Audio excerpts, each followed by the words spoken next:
Hey guys, magandang araw po sa ating lahat.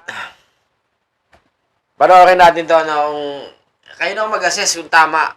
Diba? Intindihin nyo maigi, hindi lang yung context Yung context intindihin nyo, wag yung tao nagsasalita. Huwag yung ipinaglalaban yung context na lang panoorin nyo. Sige na, kung hindi mo kayo dibobo, panoorin nyo na lang Intindihin nyo maigi. Huwag yung isarado yung utak nyo. Lawakan nyo, lalo na sa mga DGS. Pakinggan nyo. Panoorin nyo. Si Duterte ng patay, mapalakpak, masaya ang lahat. At sinasabi ng lahat, okay lang ang extrajudicial killing. Okay lang patayin ang mga adik.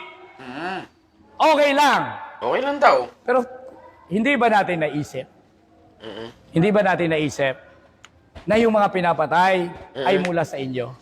Tama. Dahil marami namang Saan ba yung mga nagkandamatay? Meron ko bang nakitang namatay sa mga bar dyan sa BGC na yan? Na ang daming nagtumbahan dyan. Araw-araw, gabi-gabi may nagtumbahan dyan. Meron ba? Wala, di ba? Isa ngayon may nakita. Sa Tondo. Sa Quiapo. Sa Quezon City. Yung sa mga squatter dyan. Basta sa mga squatter area lang. Di ba? Caloocan, squatter area din. Yung Kian de los Santos, squatter area din.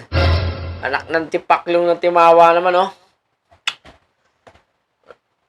Wala kang nakita ka bang nabulagta sa mga, Forbes Park, Ayala Alabang, Pilinbes, Pucha. May nakita ka bang nagtumbahan dyan?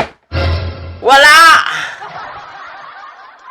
So, hindi natin kailangan pagtalunan kung maganda ba ang war on drugs o pangit ang war on drugs. May nag-benefit dyan. Meron ding nagagabyado dyan. Hindi lahat,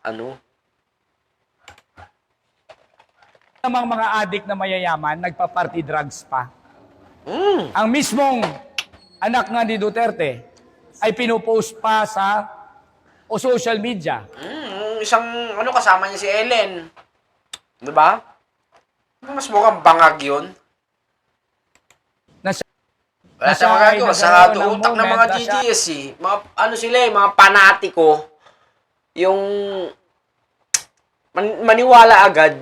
Caption pa lang ng naniniwala na agad. Sabi, nakalaya na si Duterte. Makakalaya na si Duterte. Nagsipalo mga animal. Ayun, yung nag-post, sumikat, may engagement, tumaas ang impression, revenue. Tragis na yan. Yun ang mga strategy Strategy yun Ay bangag sa droga. Pero, hindi sila tinatarget. Ang mga tukhang ay wala naman sa Forbes Park, wala naman sa Bel Air, wala naman sa BGC. Tama. Pero nandito sa inyong mga komunidad, every time na merong namamatay, always urban poor. Always yung tinatawag nilang Squatter. Hindi nyo ba napapansin na yung war on drugs na yan, Tama naman yung pinagsasabi ni, si Spirito Kaya, hindi ko lubos maintindihan kay Amy Marcos kung anong pinaggagawa niya sa buhay niya na ang laki ng galit kay Lisa. At ang mga nagsasabing dapat Pati kapatid, dinamay ng animal na Amy Marcos na yan. Tandaan mo to, Amy Marcos, Wala kang makukuha ang boto sa Ilocos, Tandaan mo, saksak mo sa baga mo. Sige na, intindihin nyo maigi, Yung tukang, walang tinukhang sa BGC, walang tinukhang sa Forbes Park, Ayala Alabang, Pilinbes, sa mga kondo dyan, wala. Wala. Never nilang ginawa yon Sa mga exclusive subdivision, never nilang ginawa yon Lately na lang. Kaya mag-isip-isip kayo maigi kung tama ba yung tukang tama ba yung war on drugs na yan, kayo na umusga. Ha? Usgaan nyo ngayong paparating na eleksyon. Gusto nyo, botohin nyo PDP, Alyansa.